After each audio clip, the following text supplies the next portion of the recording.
Muy buenas tardes, mis estimados. Damos inicio ya a la séptima sesión síncrona de este curso de mecánica de los fluidos y termodinámica. Vamos a dedicar estas últimas dos sesiones que nos quedan a lo que es el estudio de la mecánica de los fluidos como tal. La mecánica de fluidos es sumamente interesante. Digamos que se ocupa de estudiar las principales propiedades y comportamiento de esa sustancia que nosotros conocemos como fluidos y que en general engloba tanto a los líquidos como a los gases.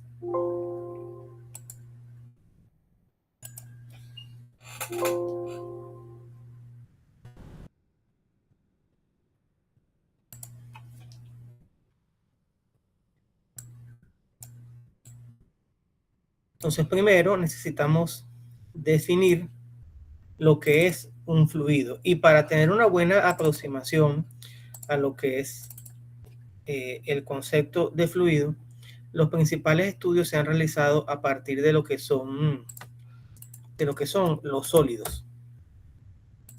Entonces, a partir de una asignatura que se llama la mecánica de sólidos, comenzaron pues a plantearse los primeros estudios para tratar de entender el comportamiento de los fluidos.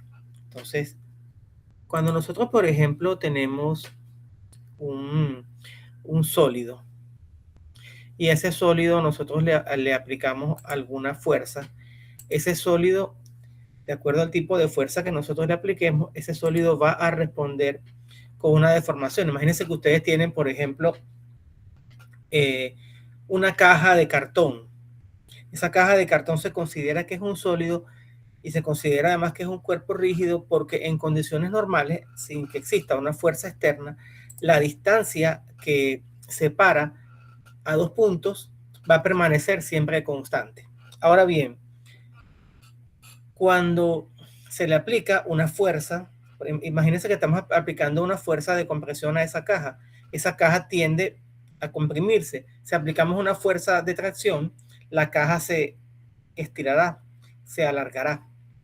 Entonces, lo que está ocurriendo allí es que ese sólido está sufriendo una deformación.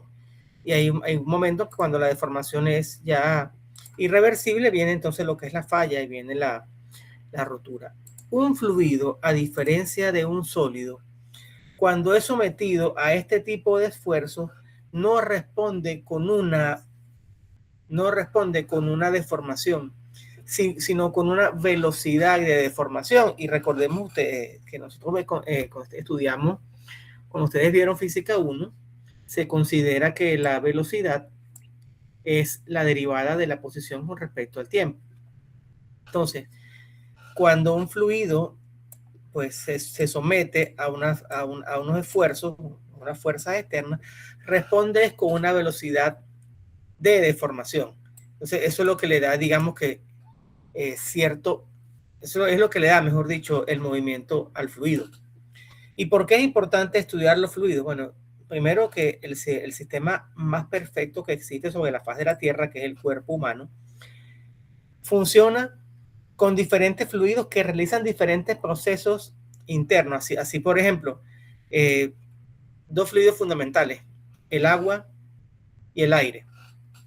Imagínense ustedes nada más y nada menos. O sea, nosotros respiramos aire y ese aire pues ingresa al cuerpo humano, cumple una serie de funciones, llega a los pulmones pues digamos que oxigenan la sangre y todo aquello, viene todo ese proceso. El agua tiene una gran cantidad de funciones también corporales y tenemos otros fluidos, pues tenemos la sangre, tenemos las lágrimas, tenemos la orina, tenemos el sudor. Todos esos fluidos cumplen diferentes funciones en lo que es el sistema más perfecto, que es el cuerpo humano. Cuando hacemos la analogía, porque el hombre lo que hizo para inventar máquinas y todo eso, lo que hizo fue observar la naturaleza. Entonces, bueno, imagínense el ejemplo que siempre yo doy, que son los vehículos. Los vehículos de combustión interna siguen utilizando fluidos en una gran cantidad de sus procesos. Por ejemplo, los combustibles, bien sea el diésel o la gasolina o el gas, el gas natural vehicular, son fluidos.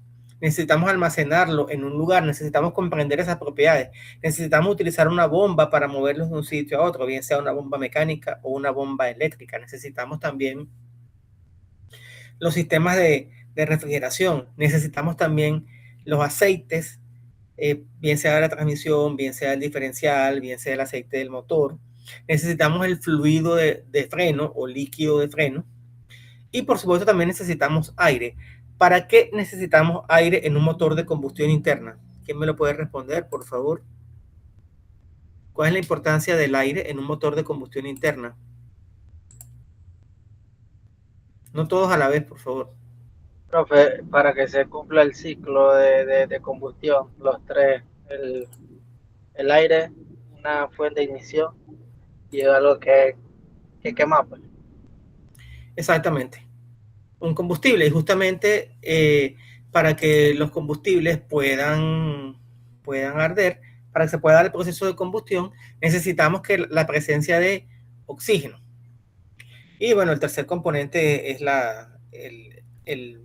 que te va a dar la ignición, que si es en un motor con ciclo de Otto, es decir, un motor a gasolina, viene con la bujía, si no, pues digamos que la compresión que sufre se sufre en el ciclo diésel en la primera etapa es tan fuerte que logra encender esa mezcla de combustible y oxígeno, aire. Pues.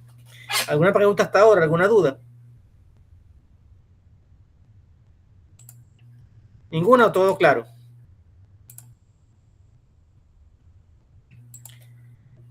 ¿Sí o no? ¿Estamos o no estamos? Sí, profe, todo claro al momento. Entonces, hay fluidos que se mantienen estáticos y bueno, más o menos estáticos, y fluidos que se mantienen en movimiento. Por ejemplo, cuando el tanque de un vehículo, el tanque de combustible está en reposo, el vehículo está en reposo, mejor dicho, el fluido del tanque está en reposo, ¿cierto? Todos los fluidos se mantienen en reposo. El combustible, el aceite, el líquido de frenos, todos están en reposo. Cuando se inicia el movimiento, los fluidos también inician el movimiento. Así, por ejemplo, el combustible comienza a moverse a través del sistema, el aceite comienza a circular. El último que tarda en circular hoy en día es el refrigerante, porque los vehículos modernos tienen unos termostatos y esos termostatos impiden el movimiento, impiden la libre circulación hasta que se alcanza una temperatura dada, una temperatura de régimen permanente, una temperatura de funcionamiento, y esa temperatura es la que hace pues, que sencillamente el termostato se abra y el refrigerante circule a través del radiador y por ende pues baje la temperatura y pueda seguir haciendo el trabajo de refrigeración del motor del automóvil, de la maquinaria, de la mula, de lo que sea. Entonces veamos ahora un poco, voy a compartir el aula virtual para apoyarme y que veamos lo que tenemos allí. Entonces voy a compartir pantalla. A ver si ya la cámara me funciona o no, porque ahorita no está como muerta.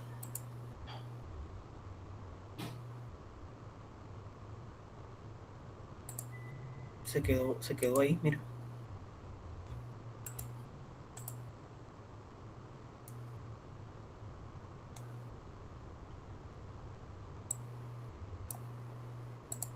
Bueno, hay que dejarla apagada, en algún momento funcionará. Vamos a compartir entonces pantalla para mostrar lo que tenemos en el aula virtual y que les va a servir a ustedes para comprender un poco este tema y para, bueno, hacer la última tarea que se tiene. Antes de terminar la clase de hoy, debo presentar lo que quiero que se haga con el proyecto integrador, que como ustedes saben, siguiendo el reglamento de la institución, tiene un 30% de peso en la nota final. ¿Se logra ver la pantalla? Estamos compartiendo el... Sí. Entonces tenemos acá el contenido de los módulos 7, 8 y 9. El módulo 7 se llama Introducción y conceptos básicos de mecánica de fluidos. Ya hemos definido lo que es un fluido. Aquí tenemos un ejemplo de un fluido en movimiento. Cuando hablamos de fluido en movimiento, hablamos de dinámica de fluido, y dinámica de fluido justamente lo que significa dinámica es movimiento. Y cuando hablamos de fluidos en reposo, hablamos entonces de lo que se llama la hidrostática o estudio de la mecánica de fluidos en reposo. Seguimos por acá, observando lo que tenemos aquí en el módulo. Tenemos acá una serie de videos que nos muestran una introducción a la mecánica de fluidos, propiedades de los fluidos. Vamos a hablar un poquito de las principales propiedades de los fluidos. Una de las propiedades más importantes que tienen los fluidos es la densidad, que como ustedes saben, es la masa entre el volumen. Por ejemplo, ¿por qué sucede que no se mezclan el agua y el aceite? ¿Por qué no se mezclan?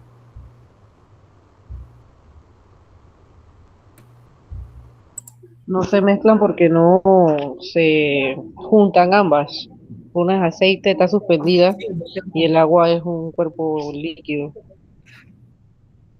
El aceite de cocina también y el aceite de petróleo son dos fluidos. ¿Y por qué el aceite queda encima y el agua queda abajo? ¿Por qué usted cree que es eso? Por la densidad, profe. Por la densidad. Y eso sucede porque el aceite es más liviano que el agua. Su densidad es menor que la del agua, y eso nos puede llamar la atención, ¿sí o no? Diremos, bueno, pero ¿cómo es eso que el aceite es más liviano que el agua? ¿Por qué? Porque si usted tiene 1 kilo de aceite y 1 kilo de agua, el volumen que va a ocupar el agua es 1 litro. Y el volumen que va a ocupar el aceite es mayor.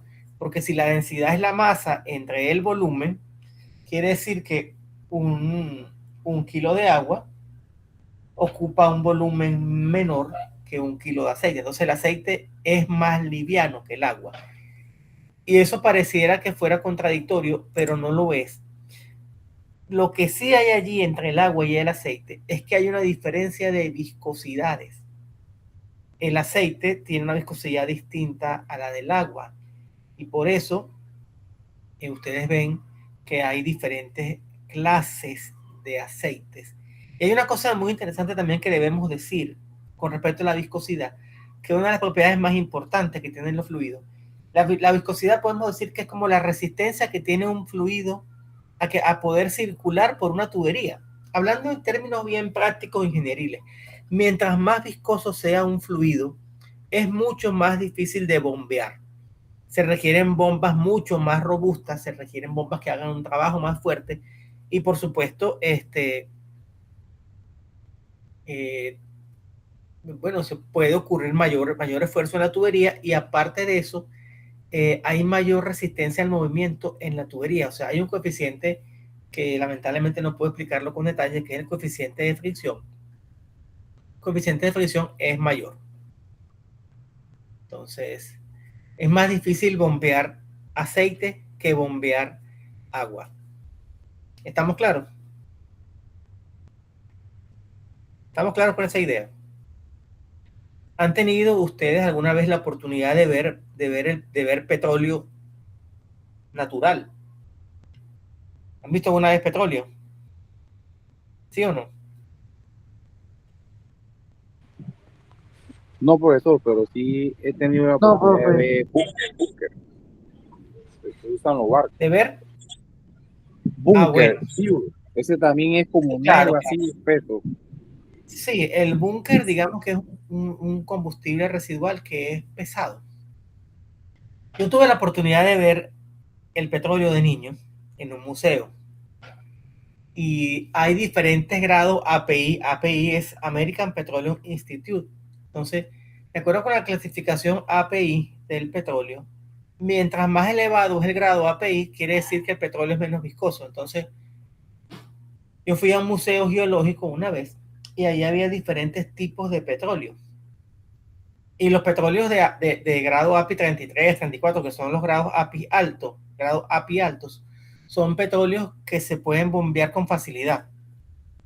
Cuando el grado API iba bajando, y el más pesado que yo vi, si no me recuerdo, era un grado API 8, eso era como una pasta, era como una brea. Entonces tú lo agarrabas, movías el frasco donde estaba la muestra y eso costaba mucho para que se moviera. En cambio que el otro era muy liviano. Mientras más alto es el grado API, es más fácil de trabajarlo, más fácil de procesarlo, más fácil de refinarlo y de convertirlo en combustible.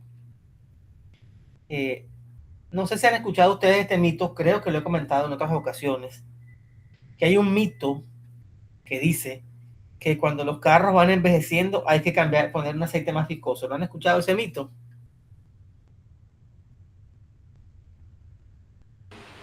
Sí, claro, profesor. Correcto, bro.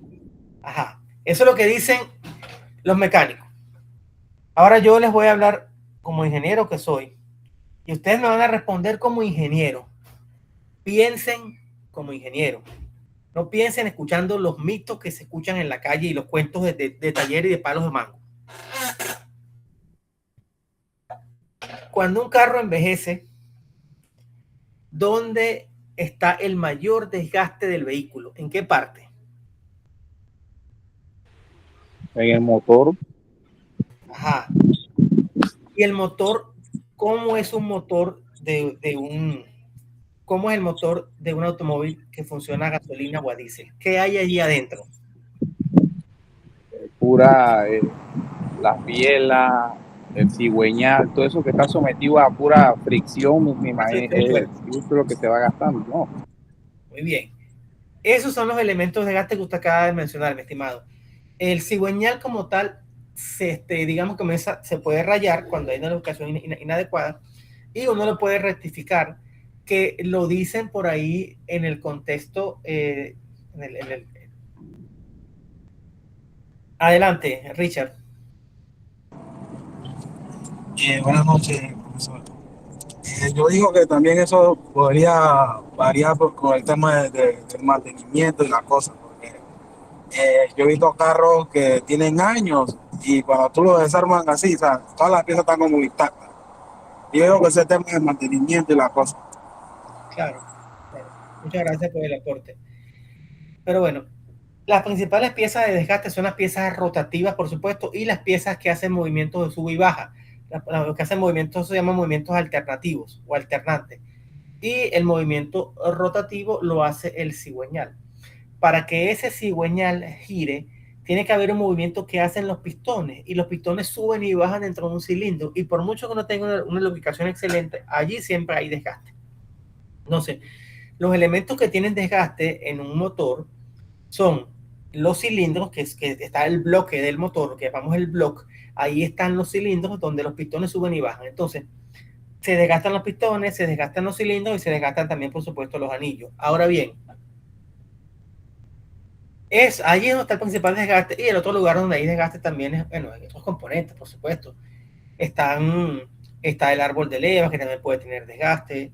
Está el cigüeñal, como dijo su compañero, también puede haber desgaste, o porque hay viruta y el cigüeñal sufrió un desgaste, y ese desgaste se corrige realizando un proceso de rectificado que también se hace con los cilindros, en los cilindros del bloque de motor, se hace el rectificado, y lo que se hace es pulir, o como dicen vulgarmente, recortar o cepillar. El término correcto es rectificar.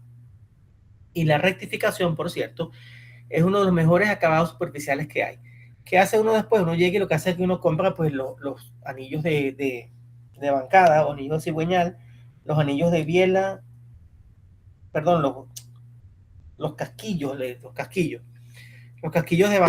bancada, casquillos de leva y los de biela. Son 3 que uno compra, y uno tomando como base la medida que le dan en la tornería o en la rectificadora.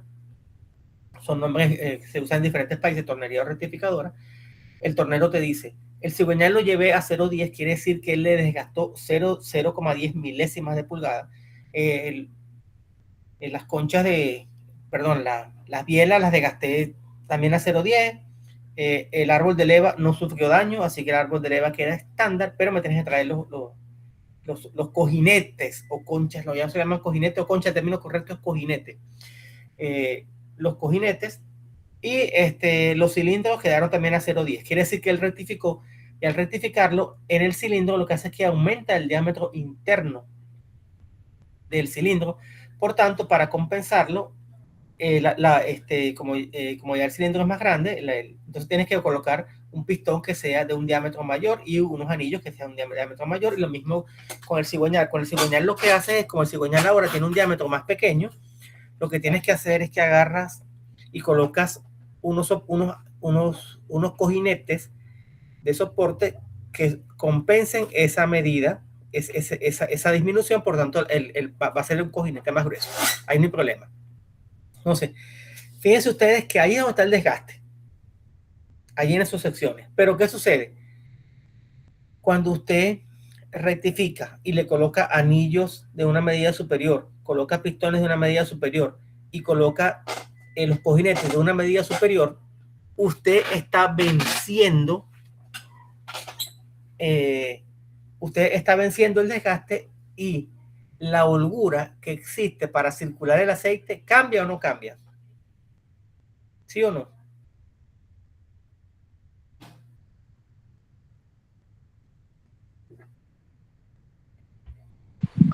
¿Cómo, profesor? Repítalo, por favor. Yo rectifiqué el cigüeñal, y el cigüeñal tiene un diámetro más pequeño ahora, por eso que dicen que no, vamos a recortarlo o rectificarlo. Realmente un proceso mecánico en el cual se desgasta la pieza, se pule, queda otra vez bien pulida, pero su diámetro ahora es más pequeño, es menor el diámetro, hay una reducción del diámetro. Yo compenso este desgaste, esta reducción, colocando unos casquillos o cojinetes que tengan una medida superior.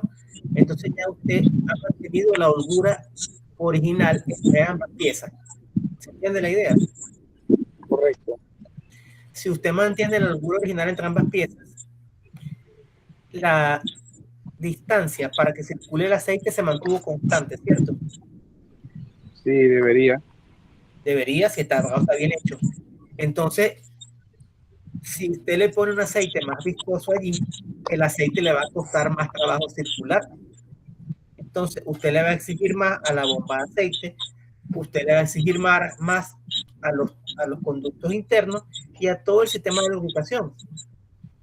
Por tanto, es una mala praxis que usted cambie, incremente la viscosidad del motor porque el motor ha tenido desgaste. Eso es una gran mentira, y por eso que como ingeniero estoy desmontando ese mito.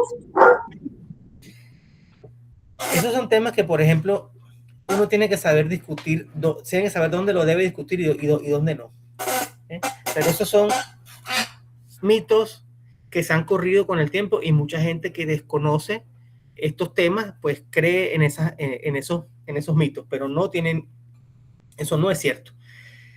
Los conductos por donde circulan los aceites son los mismos, la holgura entre los diferentes componentes mecánicos es la misma, la bomba no cambia. Entonces, si yo coloco un aceite más viscoso, yo voy a colocar una bomba más potente, entonces puedo tener fallas de lubricación y puedo tener una cosa que llamamos comúnmente que se forme una melcocha, o sea, porque el aceite tiene una viscosidad superior a la recomendada, se tranque el sistema de lubricación y sea peor, usted tenga que ahora que abrir el motor completo. Es una reparación costosa. ¿Se entiende la idea entonces? No sé. Correcto, profesor. Su auto, ¿sí? Yo estaba, disculpa que la interrumpa. Yo estuve leyendo con la clase pasada, estuve ahí husmeando un poco de un manual, y ya los carros hoy día traen diferentes tipos de aceite, pero los fabricantes también no te especifican uno, lo dejan como en rango, profesor. Yo estaba viendo uno ahí y lo dejan como en unos rangos que puedes usar el aceite. En uno de los casos me estaré diciendo una incoherencia, pero desde el 15W hasta el 30 o hasta el 40, sí, por sí. Dejan un gap ahí como para que tú uses cualquiera de esos. Sí, pero ahí yo tengo una pregunta. Sí. Cuando el motor está en alta temperatura, por decir así, que un motor usa 10-30 y tú le echas 20-50, porque eso es lo que la gente supuestamente normal le están echando a los carros. Eso. Entonces, la viscosidad no se ligera Sí, el tema.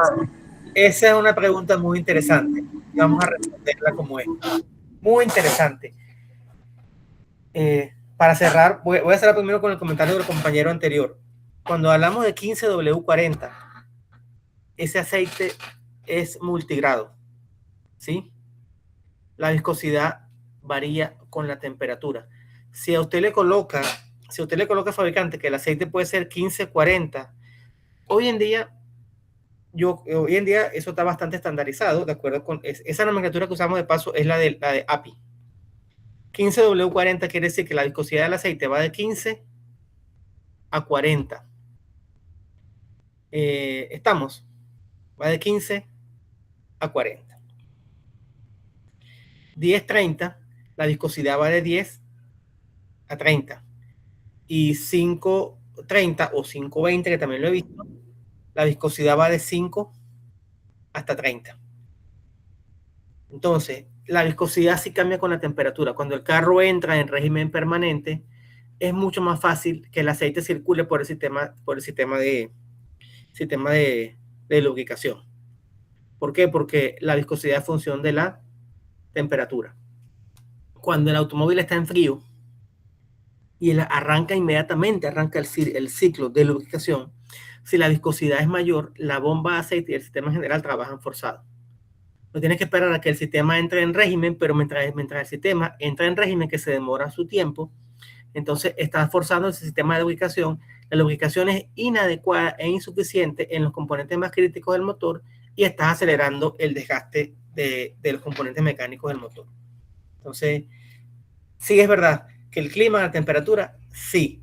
La viscosidad cambia con la temperatura. Se hace más sencillo que el fluido circule, pero es cuando llegas a la temperatura de funcionamiento del automóvil. Adelante, Brian. No, profe, solo para aportar ahí en cuanto a los aceites multigrado. Bueno, yo hace un par de años yo soy mecánico, pero yo no, todo lo que usted dice tiene razón, ¿no? En cuanto a la viscosidad y eso. Solo en el tema del aceite, si no mal recuerdo, los aceites multigrado, que son los 15W40 o los que tienen la W, sí. El aceite 15W significa que en temperatura bajo cero, él actúa como un aceite de viscosidad 15. Por este 15W de winter. Y el 40 es en temperaturas de calor. Si bien los aceites todos son probados a una temperatura de 100 grados, a una temperatura de 100 grados, ellos se comportan como un aceite 40, que es lo que a nosotros nos funciona, pues. Sí. El aceite 40, y eso va a depender del lugar donde estemos. Si el lugar es más cálido, usan aceite un poco más, como decía el compañero, cuando el carro se calienta obviamente más, usan aceite un poco más, digamos, con números más altos, para que cuando la temperatura aumente, su viscosidad no baje mucho. Es lo que a veces sucede cuando los motores se calientan, su viscosidad. La gente dice, no, se me calentó el motor, se dañaron los empaques, se quemó, porque como el motor aumenta mucho la temperatura, el aceite tiende a diluirse mucho. Igual cuando le echan aceites muy livianos, es como usted lo mencionaba también, al aumentar la temperatura, el aceite se diluye, se hace muy líquido y evidentemente lo que sucede es que el componente se raya. Hasta donde yo tenga entendido, la norma API, todo lo que usted menciona, que regula los aceites y las viscosidades, también menciona, si no vuelvo y le digo mal recuerdo, me puede aclarar, usted podría usar un aceite que no sea multigrado, porque en sí nosotros no tenemos clima frío.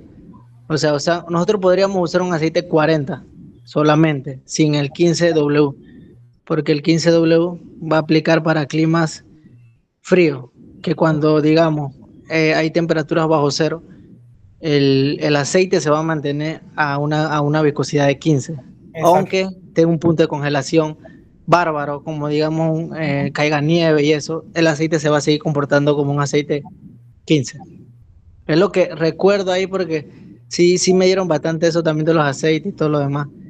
Y más o menos, pues, creo que recuerdo eso. Si hay algo que me falla ahí, me puede corregir también. Sí, estamos para aprender. Estamos en lo correcto. Entonces, lo cierto, mi estimado, es que rompamos el mito. El catálogo de su auto le dice 5 es la viscosidad, la mayor viscosidad con la cual puede trabajar su motor. Y la máxima con que va a trabajar es 30. Usted no la suba, o sea, no lo haga. No lo haga. Haga las cosas como lo hace, como le ha dicho el fabricante, que es el que conoce mejor su automóvil que cualquiera. ¿Okay? Profe, tengo otra pregunta. Sí. Donde tengo entendido, el aceite también hace un papel fundamental en el motor, en el tema de la temperatura. O sea, que el aceite también ayuda a bajar la temperatura. Eso es correcto. Muchas gracias por esa aportación. El aceite no solamente lubrica, nosotros conocemos los aceites solamente como lubricantes, pero los aceites tienen 3 funciones fundamentales. Adelante, Brian. O ya, creo que dejó la mano levantada. No, sí, yo creo que es la mano levantada. La primera función es la que todos conocemos de la lubricación. Adelante, Batista.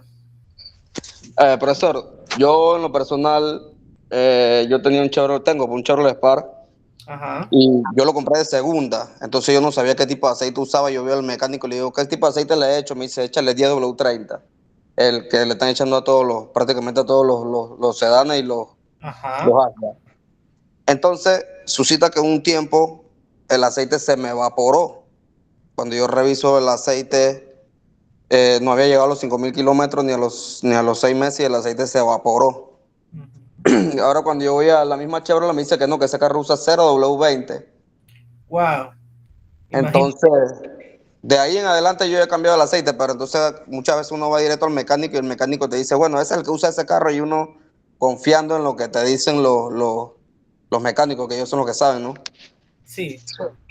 Hoy en día, mi estimado, podemos apoyarnos en la inteligencia artificial para hacer todas esas preguntas si no tenemos el manual. El manual de su vehículo le va a dar, le da las indicaciones de los aceites que tienes que usar y les dice inclusive la especificación. Los autos General Motors trabajan con una especificación que es la Dexos. Hay Dexos 1 y hay Dexos 2. Entonces, hay que, de acuerdo al tipo de vehículo que uno usa, cada día se han hecho los aditivos, se han hecho más especializados porque la base son comunes, pero los aditivos se han hecho especializados de acuerdo al tipo de motor que tenga su auto. Entonces, el aceite lubrica. La lubricación es fundamental, es importante. ¿Para qué? Para reducir el desgaste por fricción entre las diferentes piezas mecánicas. La segunda función, ya su compañero la dijo, que es la función refrigerante. Sí, el aceite también actúa como un refrigerante. Y la tercera función es la función de limpieza. El aceite comienza a recoger todas las partículas, toda la suciedad. Recuerden que por mucho que filtremos el aire siempre va a tener polvo. Y por cierto, muy importante que cambiemos el filtro de aire cada vez que cambiemos el aceite si queremos que el auto nos dure. Antes uno no le paraba esas cosas, cambiaba nada más que el aceite. Se cambia el filtro de aire. Más o menos usted lo puede cambiar de acuerdo al auto que usted tenga. Más o menos de 15 a 20.000 kilómetros. O sea, si usted usa un aceite sintético que es mejor que el mineral o que el semisintético, bueno, usted lo cambia cada 7.500, 8.000 kilómetros o cada 6 meses. No se confía solamente en el kilometraje, pero aquí en Panamá hay mucho tranque y la temperatura es tremenda. Entonces, usted cámbielo entre 7.000 y 8.000 kilómetros, que es la vida útil de un filtro. Los filtros de aceite tienen esa vida útil, aproximadamente 5.000 millas. Entonces, usted lo cambia. Usted cada 2 cambios, primer cambio, cambió aceite y con el filtro de aire del motor. Al segundo cambio solamente puede cambiar el filtro de aceite y al tercer cambio sí hace el cambio de filtro del aire. Uno sí, uno no. Entonces, el aire siempre tiene polvo, siempre tiene humedad, siempre tiene otros componentes que son también nocivos para el motor, y eso ingresa en la mezcla, ¿cierto? Eso ingresa en la mezcla y esa mezcla, bueno, esa mezcla pasa por todos los componentes, pasa por los pistones y entonces se va acumulando ese polvito, esa suciedad, y el aceite se encarga también de retirarlo. Entonces el aceite hace esa función de limpieza. Adelante, Richard. Creo, no sé si quería decir algo. Sí, profe, a veces cuando de repente la persona ve que el carro está, que el combustible se está agotando, pues, porque o sea, realmente el fabricante lo hizo como que 50 y 50, 50 de aire y 50 de gasolina. Entonces, si el filtro está sucio, el carro te va a consumir más combustible. Muy bien, exactamente. Cuando hay exceso de aire, el carro consume más. Cuando hay insuficiencia de aire, el carro consume más. El carro está como asfixiado. Entonces, todo eso es muy importante para que exista una buena combustión. Fíjense que hemos dado ejemplos muy sencillos, pero estamos hablando de la importancia de los fluidos para la vida, y nuestra vida diaria, pues nos movemos en automóviles. Entonces, tenemos esas propiedades que son fundamentales, la densidad y la viscosidad son tal vez las propiedades más importantes que tienen los fluidos. Cuando hablamos de la ecuación de continuidad, a lo que se refiere es que el caudal que entra es igual al caudal que sale, a menos que exista acumulación. Si tenemos una tubería por la cual circula un caudal constante, entre dos tramos de la misma tubería tiene que circular el mismo caudal, a menos que exista una fuga. Eso cuando las tuberías están nuevas y que no hay ningún tipo de fuga. ¿Estamos? Posteriormente tenemos allí la ecuación de continuidad. Esa ecuación de continuidad lo que dice es que el caudal a la entrada, tenía por acá, es igual al caudal a la salida. Entonces, si yo tengo una sección acá, fíjense que aquí hay Q, esta Q es de caudal, estas son una sección 1 y una sección 2. El caudal aquí es el mismo caudal acá, por eso que es constante. Si no hay un cambio de sección en la tubería, la velocidad en la sección 1 es igual a la velocidad en la sección 2. Si existe un cambio de velocidad, es porque hay un cambio de área. ¿Estamos o no estamos? ¿Sí o no? Explico nuevamente.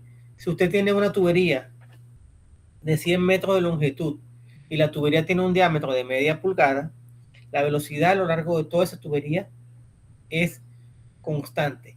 Si la tubería tiene entre dos puntos una fuga, entonces la cantidad de agua que entra es distinta a la cantidad de agua que sale, porque hay una pérdida por allá en algún lugar. Cuando tenemos, por ejemplo, un tanque, en un tanque de agua, vamos a suponer que un tanque del IDAN, el tanque del IDAN que surte a Brisas del Golfo, sector norte.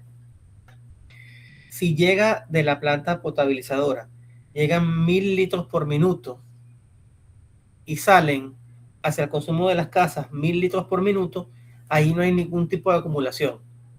Pero si salen 1000 litros por minuto y se consumen 800, quiere decir que hay una acumulación de 200 litros por minuto. En algún momento, cuando el tanque se llene, la boya o flotante mandará una señal para que la válvula de alimentación del tanque se cierre y el tanque entonces sencillamente deje de recibir agua en la entrada. ¿Estamos claros con esa idea?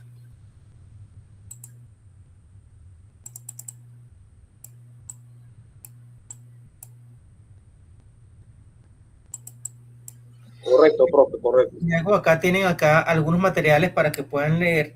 Realmente quisiera tener más tiempo. Esto es sumamente interesante, pero no lo tengo. Por eso solamente me queda dar estas pinceladas. Voy a ir ahora con el módulo 8. Aquí que dice ecuación de Bernoulli, que está mal escrito, por cierto. Esto cuando lo tomé no me di cuenta que estaba mal escrito. Bernoulli lleva una U después de la O. No sé si han escuchado hablar antes de Bernoulli. En cálculo se daba una regla que es la regla de L'Hopital-Bernoulli. No sé si se acuerdan de eso, cálculo 1, que para calcular los límites, las formas indeterminadas, 0 sobre 0, infinito entre infinito, se utiliza la regla que es la regla de L'Hopital-Bernoulli, que lo que dice es que, bueno, que ustedes, si tenían una indeterminación 0/0 e infinito entre infinito, ustedes lo que hacían era que derivaban arriba, o sea, derivaban el numerador, derivaban el denominador, y posteriormente evaluaban nuevamente si había otra indeterminación del mismo tipo. La indeterminación se rompía, ya sencillamente calculaban el límite, si no seguían derivando hasta que la indeterminación desaparecía. Bueno, resulta que esos Bernoulli fueron una familia de grandes matemáticos y grandes físicos. Y entonces uno de estos Bernoulli, Daniel Bernoulli, fueron varios.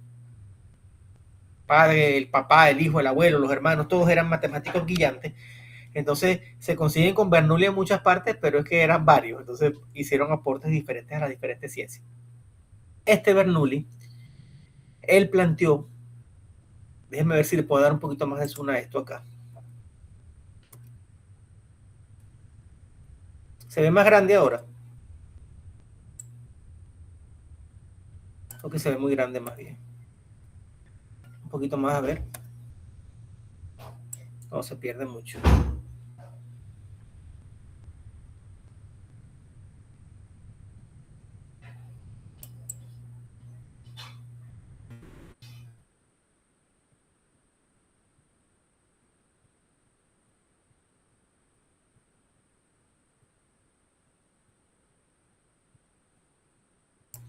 Creo que se ve un poco mejor, no como quisiera, pero sí se ve un poco mejor. A ver, ¿qué tenemos acá? ¿Quién me describe lo que tenemos en esa imagen que estoy proyectando?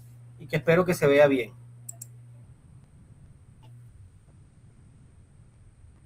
No me describan la ecuación, descríbame el sistema. Físicamente, ¿qué tenemos allí? Parece que un fluido por una tubería. Un líquido, una tubería. Sistema de Una reducción. tubería que tiene un diámetro pequeño y después un diámetro. Muchas gracias. Pues vamos a darle sus créditos a Laura. Sé que varios intervinieron, pero primero las damos. Muy bien. Tenemos una tubería donde hay un cambio de sección o cambio de diámetro. ¿Sí? Yo dije hace unos minutos que cuando hay un cambio de sección o cambio de diámetro, hay también un cambio de velocidad. ¿Sí? ¿Se acuerdan que se los dije? Y tomen nota, se los pido encarecidamente.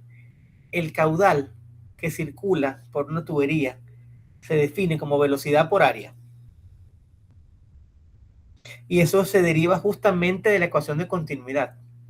Caudal 1 es igual a caudal 2 cuando no hay pérdida. Entonces, en la primera sección, que es la sección pequeña, digamos que esa es la sección 1 y que la otra es la sección 2. Si el caudal 1 es igual al caudal 2, la velocidad 1 por el área 1 es igual a la velocidad 2 por el área 2.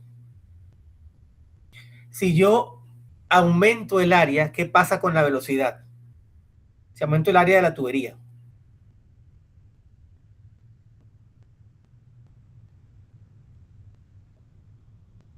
Si aumento el área de la tubería, la velocidad aumentaría. ¿Quién da más?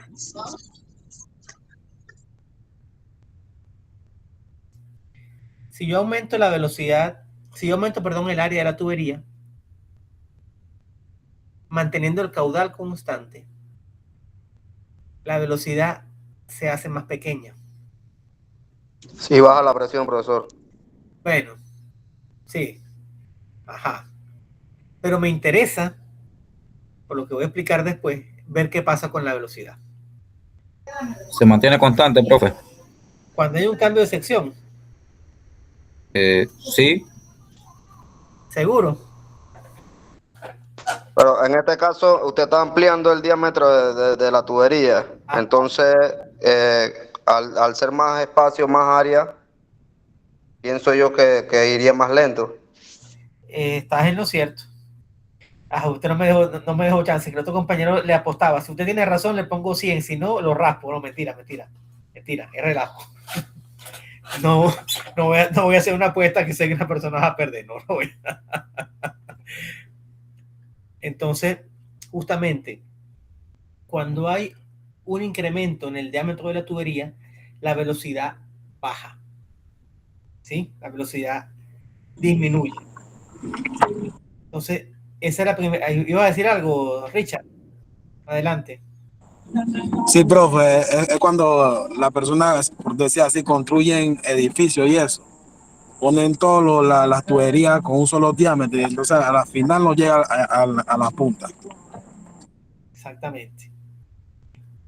Entonces, ahí, mis estimados, más allá de ponernos a sacar las cuentas, tenemos que aprender estos conceptos básicos. Tenemos que entender que una tubería, mientras tenga mayor diámetro, puede manejar una mayor cantidad de agua, puede manejar un caudal mayor y adicionalmente va a circular a una velocidad más baja.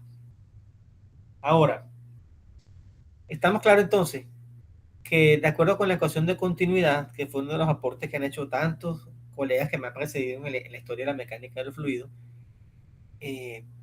cuando incrementamos el área, disminuimos la velocidad.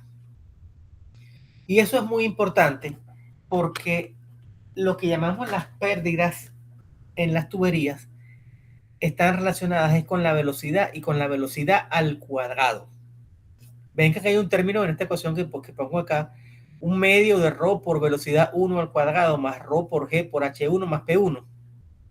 ¿Logran ver ese término? ¿Sí o no? ¿Sí?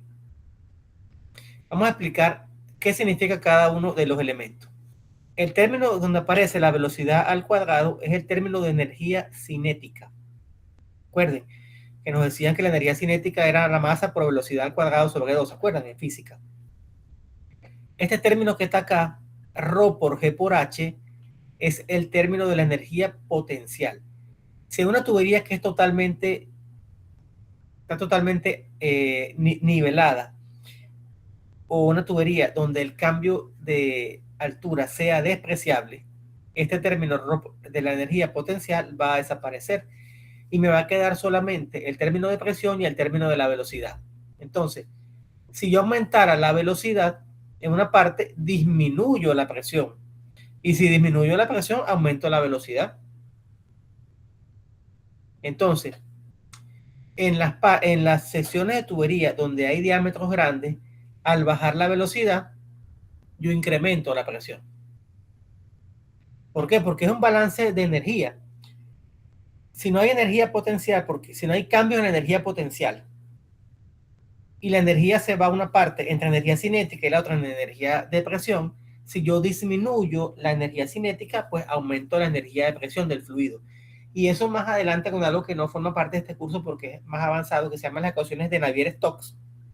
De las ecuaciones de Navier-Stokes, que son el modelo general con ecuaciones diferenciales con derivadas parciales, que permite estudiar el comportamiento de los fluidos y que fue una de las razones por las cuales se originó la transformada de Fourier, que no sé si la llegaron a ver en cálculo. Surgió con la ecuación de calor y con las ecuaciones de Navier-Stokes por ahí para resolverle. Fue que surgió la transformada de Laplace. Pero bueno, si no la vieron, no importa, a la altura del partido. Entonces, tenemos el componente de energía cinética, que es donde aparece la velocidad, el componente de energía potencial y el componente de presión. Adelante. Sí, profesor, una consulta. ¿De qué dependería el caudal? ¿Dependería de la gravedad o de alguna turbina que impulse, en este caso, el líquido? ¿De qué dependería esa variable? De lo que tú quieras manejar. Puede ser el método que se utilice para impulsar el líquido en este caso. Eso es correcto. De lo que tú necesites. Si en un proceso tú necesitas que circulen por una tubería tantos litros por segundo, tantos litros por minuto, tú diseñas y colocas una bomba que maneje esa capacidad. Para impulsar las grandes turbinas hidráulicas, tú necesitas manejar un caudal muy grande. Entonces, eso va muy de la mano con algo que todavía no he dicho, o que comencé a decir, pero que no he terminado de desarrollar. Las pérdidas están relacionadas con la velocidad al cuadrado. Entonces, hay dos tipos de pérdidas en las tuberías. Una son las pérdidas por fricción que vienen dadas por la longitud de la tubería, y la otra son las pérdidas por dispositivos locales, y alguien por ahí ya me había mencionado en alguna clase anterior, profesor, donde hay codos, donde hay válvulas, donde hay cambio de sección, hay pérdidas. Eso es muy, muy correcto y justamente es así. Donde usted coloca un codo, una T, un cambio de sección, una válvula, una brida. Mira, sigo teniendo problemas con la cámara. Bueno, allí son pérdidas locales y las pérdidas locales tienen un coeficiente de pérdidas locales que se multiplica por la velocidad al cuadrado y se divide por 2. En uno de los modelos, porque hay diferentes formas de interpretar la ecuación de Bernoulli. ¿Okay? Hay unos que dividen todo por la densidad, todo lo que ven allí. Hay unos que dividen todo por ρ por g, que lo llamamos el gamma, que es el peso específico. No importa.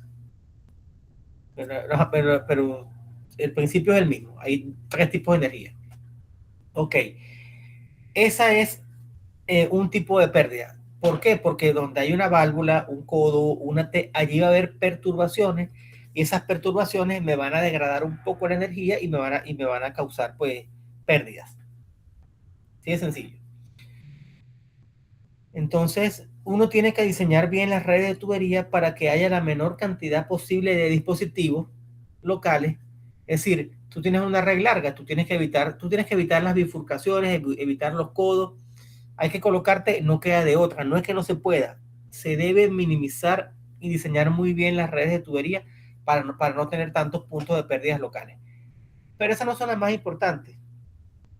Las más importantes son las pérdidas por fricción cuando la tubería es muy larga. Y de Chilibre hasta el centro de Panamá, o está la planta potabilizadora de Chilibre, hay unos cuantos kilómetros hasta la ciudad. ¿Cierto? Entonces, las pérdidas de energía por longitud se definen como un coeficiente de fricción F, que depende del tipo de tubería y del estado de la tubería. Cuando una tubería está muy vieja, que tiene acumulación de metales como el carbonato de calcio, el carbonato de calcio, bicarbonato de calcio, pasa que esas incrustaciones te van generando mayor fricción, por tanto se dificulta la circulación del fluido. Por eso era que les decía en la clase de termodinámica que el agua de caldera es bien delicada. El agua de caldera es muy exigente porque esas incrustaciones de minerales van a generar pérdidas de fricción en la caldera y adicionalmente van a ir acortando la vida útil de la misma porque la tubería se va dañando. Entonces, si las tuberías que traen el agua desde Chilibre hasta el centro de Panamá fueran de un diámetro pequeño, las pérdidas de energía fueran gigantescas. Por eso es como ustedes ven que van a hacer una reparación de una tubería principal o que sencillamente cierran el flujo de agua de la planta potabilizadora en Chilibre, se demora un tiempo largo en llegar el agua desde Chilibre hasta el centro de Panamá porque esa agua viaja por la tubería a una velocidad muy baja y viaja, para que tenga una idea, más o menos la velocidad de trabajo en esas tuberías puede estar 2 a 3 metros por segundo. Si mal no recuerdo, porque tengo ya varios años que no trabajo con el tema de agua potable. Varios, más de 20. Y, ¿qué era lo otro? Esas tuberías también se diseñan para que trabajen a presiones relativamente bajas. Esas tuberías en general, las presiones típicas de diseño pueden ir desde 2 hasta 3 bar de presión. Estamos hablando entonces entre 30 y 45 PSI. Pónganse que máximo 50. Entonces, trabajan a baja presión justamente y trabajan entonces a bajas velocidades. Por eso que imagínate, cuando cierran el agua y tienes que recorrer 15 kilómetros desde Chilibre hasta el centro de Panamá, va a tardar un buen tiempo en llegar el agua. Entonces, ¿estamos claros con eso? ¿Sí o no?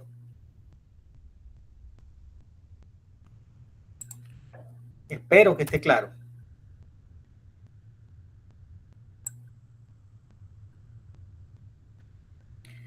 Y entonces, vamos a ver qué más tenemos acá en el módulo 8. Bueno, aquí me faltó algo por decir también. Esta es la ecuación general Fíjense que aquí aparece velocidad 1 al cuadrado, velocidad 2 al cuadrado, ρ por G por H1, ρ por G por H2. Aquí tenemos P1 y aquí tenemos P2. Cuando la distancia es corta, podemos obviar las pérdidas locales o las pérdidas por fricción. Pero cuando la distancia es larga, hay que colocar de este lado, del lado derecho, las pérdidas por fricción y también hay que colocar las pérdidas locales. Es decir, que la longitud causa las principales pérdidas en las tuberías. ¿Estamos? ¿Sí o no? Aquí tienes de todas maneras la videoguía didáctica del módulo, que es una presentación del módulo que hice hace algún tiempo atrás. Tiene aquí conceptos básicos de hidrodinámica. Hidrodinámica es el estudio de los fluidos en reposo. Por ejemplo, cuando un fluido está en un tanque, cuando está en un embalse, cuando está en una pecera, cuando está en un vaso, se considera que el fluido está en reposo. Y de allí se deriva, por ejemplo, lo que es el principio de Arquímedes. Se dice que Arquímedes se estaba bañando y estaba pensando en un problema matemático, el famoso problema de la corona, que el rey sospechaba que no era de oro puro. Entonces Arquímedes logró resolverlo sin romper la corona, porque el rey, la corona era muy bonita y no la quería romper. Al final, él desarrolló el principio de Arquímedes, que lo que dice es que un fluido debe desalojar una cantidad de agua proporcional al peso. Entonces, él comparando, él se dio cuenta que había una diferencia de densidades entre el oro puro y la corona, por tanto concluyó que la corona no era de oro.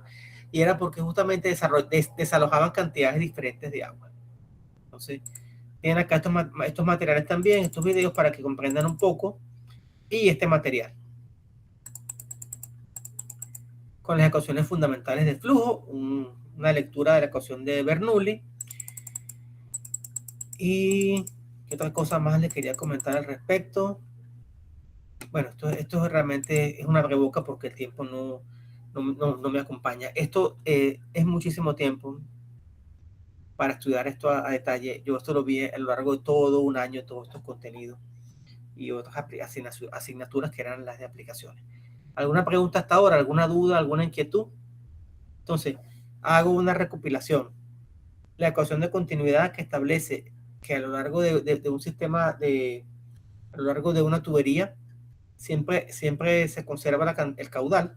El caudal es constante a menos que haya alguna pérdida.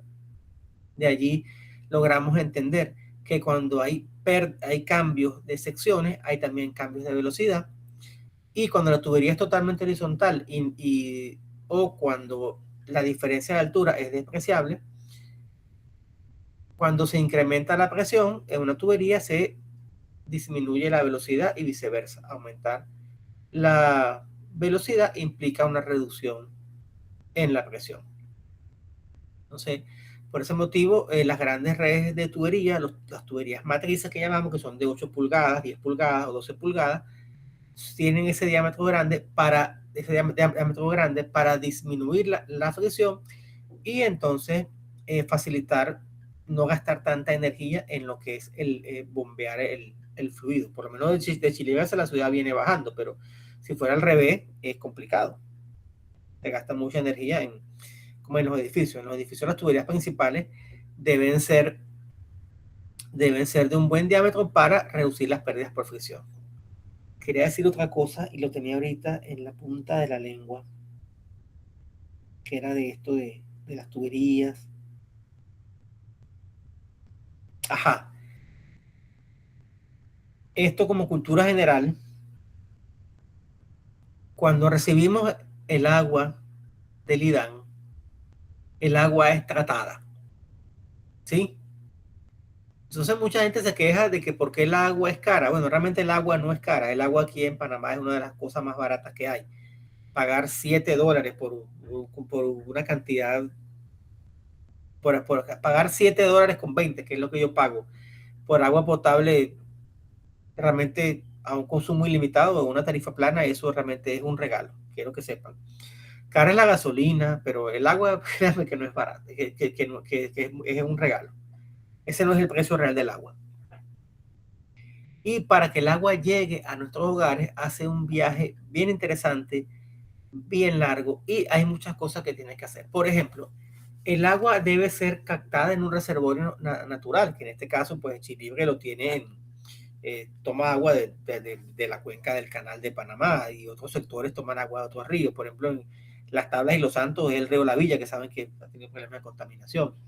En Chorrera hay una planta que es la planta de Trapichito que se surte del río Caimito, pero hay una planta que se llama Aguas de Panamá que se surte de la cuenca del canal también. Lo cierto es que todo lo que es el área metropolitana del Pacífico, una gran parte de la población toma agua de la cuenca del canal de Panamá. Entonces, esa agua hay que tenerla en un reservorio, y el agua no nos la pueden enviar directamente a las casas sin tratarla por diversas motivaciones. La primera motivación es que si tomamos agua directa del río nos puede dar una diarrea, una amibiasis o cualquier otra enfermedad.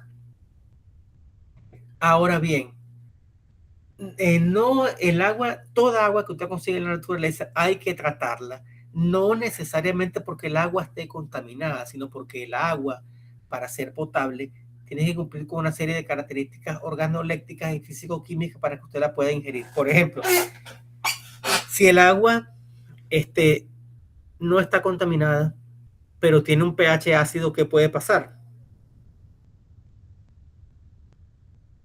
Si el agua es ácida,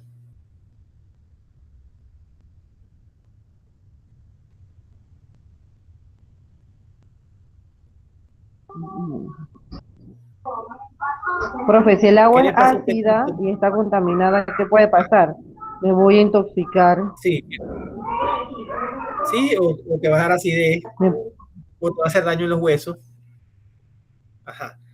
Si el agua tiene partículas Y hay que ver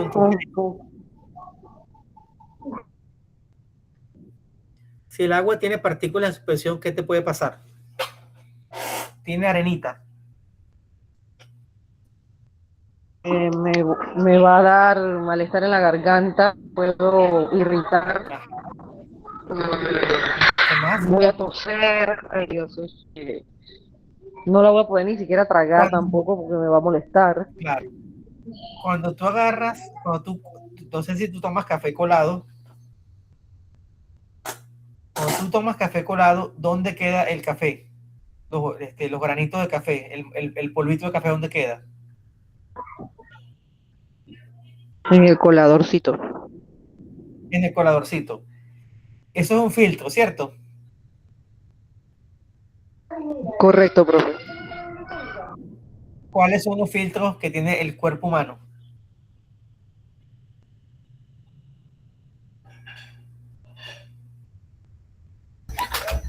Los riñones, profe. El sistema respiratorio es un filtro, los riñones. Ajá. Tenemos varios filtros. Los riñones es uno y el hígado es otro. ¿Sabes? Okay. ¿Qué le pasa a nuestros riñones? Sí.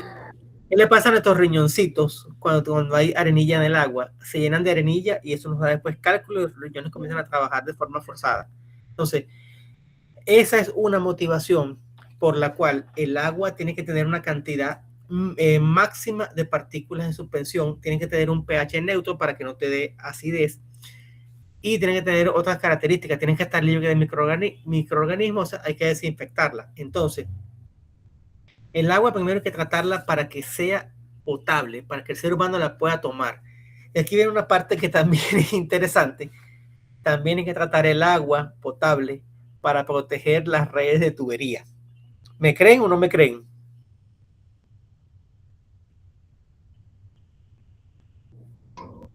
¿Me creen o no me creen? Que hay que tratarla para proteger también las tuberías. Sí. ¿Me creen? Me imagino que sí, porque si no se crean sedimentos en la tubería y se van deteriorando, me imagino. Muy bien. Por eso que a veces los ingenieros caemos mal, porque hay que proteger al ser humano, pero también hay que proteger a los equipos. Sí. Uno de los primeros trabajos que yo tuve hace más de 20 años, como les dije, fue como ingeniero inspector de acueductos rurales. Y yo estaba nuevecito. Entonces yo veía que se utilizaba cal.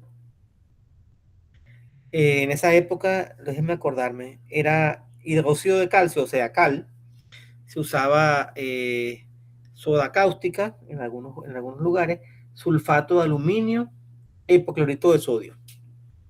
Eso era hace el año 2005-2006. Usaban esa sustancia. Ahora bien, el hipoclorito de sodio está claro que es para desinfección. Algunos usaban gas cloro, algunos usan ozono. Tuve un estudiante que era de Colón y me dijo que estaban usando ozono, y lo más moderno hoy en día es la ósmosis inversa. Entonces, bueno, y también hay, bueno, eso sí que no lo sé si es para agua potable. Sé que para las plantas de aguas residuales utilizan desinfección con luz ultravioleta. No me acuerdo honestamente si para el agua potable usan UV también. Sé que para aire acondicionado sí lo utilizan. Entonces, el hipoclorito o gas cloro es para desinfección. Perfecto. La soda cáustica era para elevar el pH, para bajar el pH, mejor dicho, cuando era muy básico, y había que llevarlo hasta 7, que es el neutro. 7, la norma va de 6.8 a 7.5. Cuando querías llevarlo a 7 o 7.2, que era bastante aceptable, tú tenías que hacerla ácida, pues digamos, porque estaba en un pH muy alto, 9, 10, tú tienes que bajarle ese pH, y eso es con un componente ácido. Si era lo contrario y tenías que subirle el pH, era con sulfato de aluminio y con el hidróxido de calcio. Y el hidróxido de calcio también se utilizaba para proteger la tubería. Entonces, el hidróxido de calcio se acumulaba alrededor del diámetro interno de la tubería, formaba una capa blanca, y esa capa era como un teflón. Quedaba lisita, quedaba parejita, y el agua circulaba allí bajando las turbulencias. Si tú no le colocabas ese hidróxido de calcio, o sea, cal viva, esa que uno utilizaba antes para pintar los paredones de las casas, se iban incrustando las partículas en suspensión y la tubería se dañaba. Entonces eso era para proteger la tubería. ¿Estamos claros? Y bueno, fuera de eso, hay otras cosas, había prácticas que no eran adecuadas, pero bueno, se hacían para que había que resolver. Por ejemplo, lo ideal hoy en día es que todas las bombas trabajen con sellos mecánicos, y que esos sellos mecánicos sean con una combinación de, bueno, eso ya también fue hace tantos años atrás que ya no recuerdo, pero creo que los que eran inocuos para el ser humano, que eran ese grado alimenticio, eran carburo de silicio contra el carburo de tungsteno. Eran los que eran adecuados para poder manejar agua potable. Sí, esos eran. Carburo de silicio sí, pero era muy duro. Eso es otro tema de sellos mecánicos. Y con los empaques tradicionales había que utilizar teflón. No grafito teflón, porque cuando usabas grafito teflón, el grafito suelta una sustancia, y esa sustancia es como un aceitico. A veces uno ve que hay como un aceitico en el agua. ¿No se han dado cuenta de eso? Porque por ahí en alguna parte han usado empaques de grafito. A nosotros no nos hace nada porque estamos inmunes, pero traemos a un gringo, a un holandés, a un europeo, y entonces puede que le dé dolor de estómago. Es mejor darle su agua embotellada. Nosotros no. Nosotros estamos inmunes a todas esas cosas. ¿Alguna pregunta, alguna inquietud, alguna duda? ¿Estamos claros con todo esto?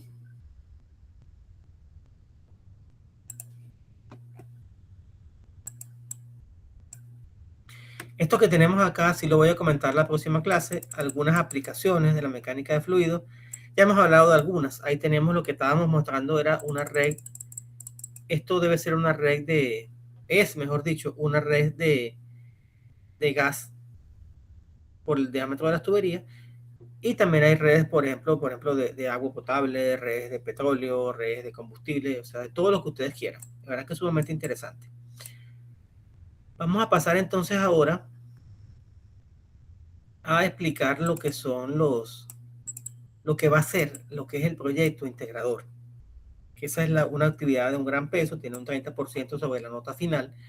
Y bueno, ya está publicado acá en este módulo, ese proyecto integrador. Siguiendo la tradición de la UNICID, hay que hacer una presentación en pechacucha, es decir, una presentación que sea de 20 diapositivas, 20 segundos cada una, para un total de 6 minutos con 40 segundos. Donde se describa el proyecto. hay que hacer, por supuesto, que, bueno, esto es desde el año pasado, esto es viejo ya. Esto no. Aquí está lo que es la descripción del proyecto integrador y hay que hacer su informe. Entonces, fíjense que esto está para subirlo hasta el otro viernes, el viernes 13. Entonces, realmente no sé cómo andaremos de tiempo, cómo andarán ustedes de tiempo para hacer esta actividad. Pero bueno, vamos a explicarlo. Esta actividad sí les pido encarecidamente que la hagan en grupo, porque si la hacen individual les va a quitar demasiado tiempo y no. También tenemos que hacer un parcial la semana que viene. Así que yo les pido que hagamos esto en grupo, porque individual me parece que individual puede ser un poco pesado. Entonces, ¿en qué consiste ese proyecto integrador? Vamos a explicarlo rápidamente.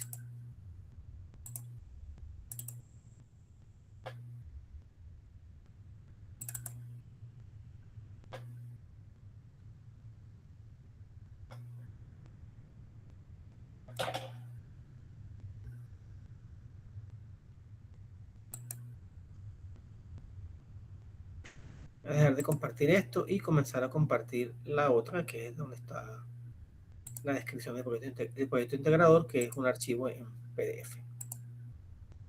Cuando aparezca en algún momento, pues podré compartirlo.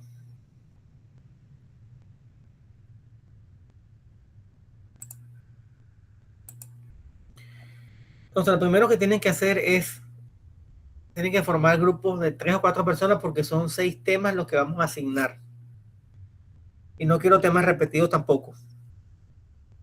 Necesitamos conformar los grupos de 3 o 4 integrantes. Ustedes son 19, entonces puede ser, por ejemplo, 3 grupos de 5 y un grupo de 4, o si no, bueno, pueden ser 4 grupos de 4 y un grupo de 3.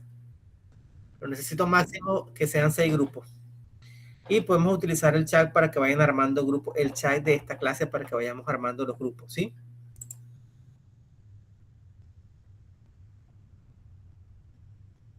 Y Agdiel está disponible para formar grupos. Necesito que se pongan de acuerdo entre ustedes, porque necesito que asignemos los temas de los diferentes grupos del día de hoy.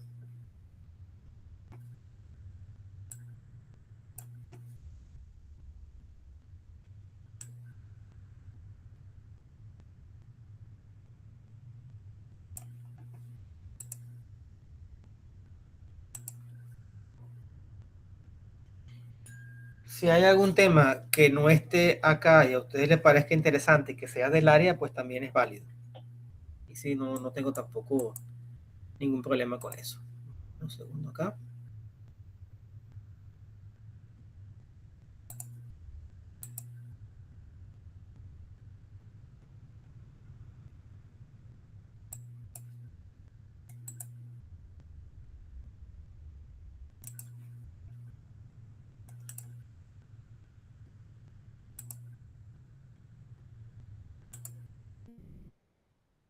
Aquí está. Entonces, a lo largo de esta asignatura, yo les he dado diferentes ejemplos industriales de aplicaciones donde utilizamos los conceptos explicados en esta asignatura. Todos estos ejemplos que figuran acá los he dicho en algún momento de este curso. Por ejemplo, he hablado de las turbinas eólicas que están en la ciudad, en las adyacencias de la ciudad de... No está compartiendo, ¿verdad? No se está viendo el PDF. Pensé que estaba compartiendo un archivo en PDF.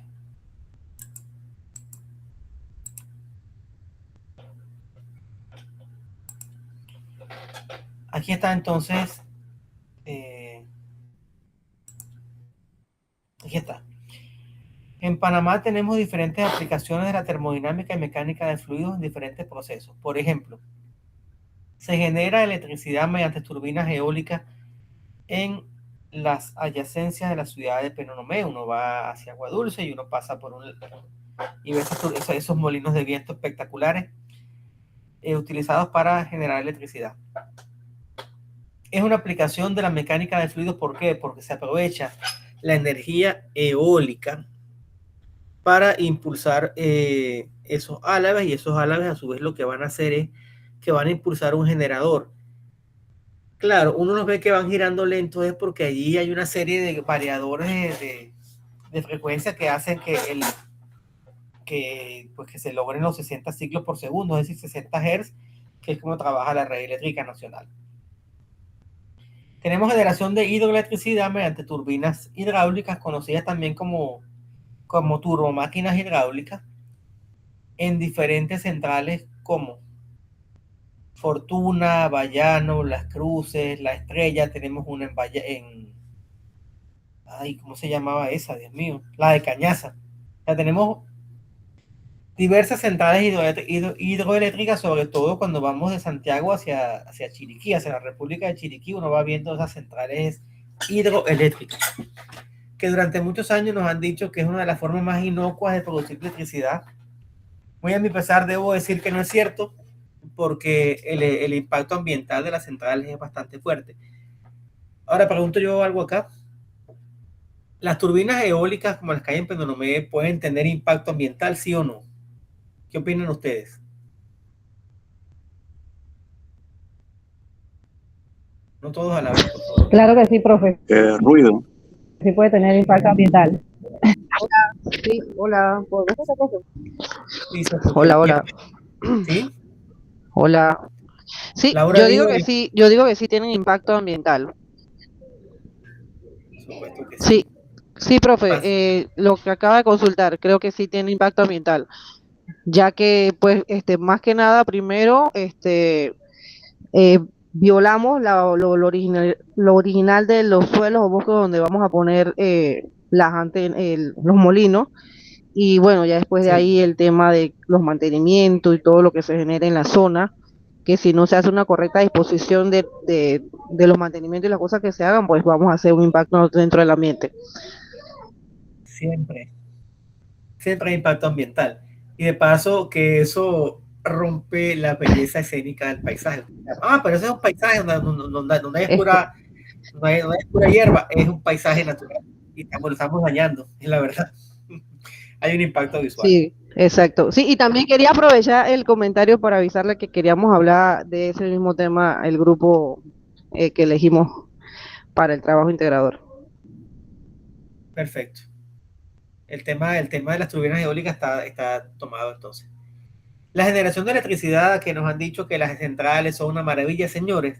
Las centrales hidroeléctricas sí es verdad que son menos contaminantes que las centrales térmicas, pero cambias el ciclo natural de los ríos. Ya los pobres salmones pues no tienen cómo subir, porque un salmón, yo nunca he visto un salmón escalando por el aliviadero de una presa. Cambias el régimen del río. Si hay saltos, tú alteras la forma de los saltos de las cascadas de agua. Así que, y algo muy importante que nunca nos dicen, se inundan unas grandes áreas, se muere una gran cantidad de animales, se pierden bosques, se pierden pueblos enteros, y aparte de eso, cuando el mercurio natural que está en los árboles entra en contacto con el agua, se convierte en metilmercurio, que es el mercurio que es peligroso, y los peces se comen a las algas y comen vegetales y todo aquello, o sea, si la cadena alimenticia sigue, y comienza entonces a acumularse mercurio en el hígado de los peces, y como los peces grandes se comen a los peces pequeños, al final tenemos que uno se come un pez grande y tiene más mercurio que un pez pequeño, pues, así de sencillo. Entonces, está disponible ese tema también. El tema número 3, las plantas de generación termoeléctrica en ingenios azucareros, en los cuales se usa el bagazo de la caña como combustible en caldera. También se está usando actualmente la cascarilla de arroz. Si han ido para Santiago, ven que entrando a Santiago, a mano izquierda, ustedes ven cascarilla de arroz por todas partes. Uno llega hasta un molino bien bonito llamado Cereales Nutricionales Especializados. Un poquito más adelante hay un molino, no voy a decir el nombre por respeto, un montón de cascarilla de arroz, y cuando uno va saliendo de Santiago también ve un montón de cascarilla de arroz, y la gente se la lleva gratis porque la pueden utilizar para diferentes cosas. Pero realmente es un problema ambiental esa gran cantidad de cascarilla de arroz. La están quemando como combustible, así como usan el bagazo de caña. Entonces, a mí me decía mi profesor de turbomáquinas térmicas y después de sistemas energéticos, me dio dos materias este profesor, que se seguían utilizando calderas porque usted puede quemar desde basura hasta combustibles limpios. En efecto, el bagazo de caña es prácticamente basura, igual que la cascarilla de arroz.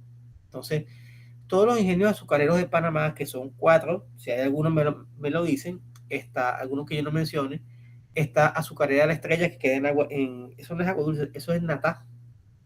Está Ingenio Santa Rosa, que queda en el Roble, es decir, después de agua dulce. Ahí digamos que la provincia de Coclé domina fuertemente en lo que es el azúcar. En Veragua está Azucarera La Victoria, un poco antes de llegar a Santiago, en un pueblo que se llama La Raya, si mal no recuerdo. Y posteriormente en la República de Chiriquí, con el debido respeto a los chiricanos, eso es Goma, tenemos 2 ingenios. El ingenio central, ay Dios mío, Central Azucarera de Alange, que produce azúcar, y tenemos el ingenio de Carta Vieja, que produce el ron Carta Vieja. Y se me había olvidado otro ingenio en PC, que es el ingenio de Varela Hermanos, donde hacen, pues, tiene el seco y la materia prima para hacer el ron abuelo. Si me faltó alguno, bueno, me lo dicen. Entonces, ahí se utiliza el bagazo de caña para producir vapor en unas calderas. Ese vapor se utiliza para el proceso industrial y también se utiliza para generar electricidad. Tenemos las centrales termoeléctricas tradicionales como Panán, Bahía de las Minas. Hay una en Chorrera, un poco después del río Caimito. Pueden utilizar gas natural, pueden utilizar búnker o emulsión si usted quiere, carbón, bueno, cualquier cantidad de combustible en esas calderas. Tenemos también que la maquinaria pesada que usa sistemas neumáticos, es decir, neumáticos son sistemas que usan aire comprimido. Sistemas hidráulicos, pues los automóviles sedanes son puros sistemas hidráulicos, pero ya los camiones y los autobuses usan sistemas neumáticos porque los frenos de esos vehículos son frenos que trabajan con aire. Entonces, toda la maquinaria pesada tiene sistemas hidráulicos y neumáticos.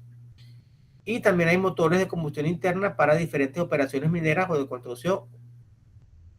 Todo lo que saca Caterpillar, Komatsu, John Deere, eso es maquinaria pesada. Y también hay plantas de generación de emergencia llamadas grupos electrogénicos en oficinas, edificios y empresas de diferentes fabricantes. Entonces ahí tenemos, por ejemplo, Caterpillar, que es una muy reputada, tenemos Perkins, tenemos Cummins, y bueno, para ustedes contar. Hay muchos fabricantes, bueno, he mencionado solamente los que conozco. Entonces, ustedes deben escoger uno de esos temas. Ya han escogido el tema número 1, y bueno, no quiero que haya repetición de temas. Entonces, esto no lo vamos a poder presentar porque no hay tiempo, solamente van a elaborar su video en Pechacucha y su informe. Esto con respecto al tema. ¿Qué debe ir en el informe, perdón? La portada, por supuesto, con los datos de identificación de la aplicación. El tema que escogimos es centrales hidroeléctricas. Perfecto. Entonces, hay que hacer un resumen ejecutivo. ¿Cuál fue la aplicación escogida? ¿Para qué la escogió? ¿Por qué la escogió? ¿Por qué es importante? ¿Y cómo hizo usted la investigación? Estas investigaciones son fundamentalmente teóricas. Si alguno de ustedes tiene la oportunidad de conocer una de esas centrales en un futuro, vaya, es muy interesante. Si trabaja en una empresa de automóviles pesados, de maquinaria pesada, bueno, tiene fotos reales, pero si no, pues bajen sus fotos de internet, no hay ningún problema. Principales beneficios de la aplicación escogida. Esto no debe tener más de 200 palabras. Una pequeña introducción. En el desarrollo de la investigación, ustedes deben abarcar estos puntos. Fundamentos teóricos que sustentan la aplicación. Es decir, esta aplicación es un ciclo ranking que quema bagazo de caña o cascarilla de arroz. Bueno, usted explica un ciclo ranking y muestra el esquema del ciclo ranking y explica cada componente, no un testamento, a grosso modo lo que es, sobre todo para que entiendan ustedes mismos cómo funciona la aplicación. La fuente de energía, que es combustibles fósiles, que si biomasa, energía hidráulica o energía eólica. Adelante. Adonais. Profesor, el grupo sí de Adonai, Abdiel, David, Adolfo y Richard. Vamos a elegir el tema 2, yo. Voy escribiendo acá. Laura, entonces el tema 1, ¿cierto? Laura y compañía. Correcto, creo, no sé. Acá Correcto, Adonai, correcto, Abdiel. profesor. Laura, Molinos de Viento. Adonai, tema 2, ¿verdad? Tema 2, correcto, sí. Que sería entonces, ¿cuál era? Hidroeléctrica. Ok, centrales hidroeléctricas. Hay bastante. Centrales hidroeléctricas. ¿Quién más? Bueno, después seguimos escribiendo acá. Entonces, el balance de energía y masa en la aplicación. A ver, cuando hay un fluido circulando por una tubería, hay balance de masa y balance de energía. En las turbinas eólicas que están instaladas en Penonomé, hay balance de energía, pero no hay balance de masa. No hay balance de masa. Entonces, en ese caso, sería solamente el balance de energía. Lo que pueden decir allí es que hay una velocidad del viento y eso fue calculado para que sea capaz de mover esas turbinas.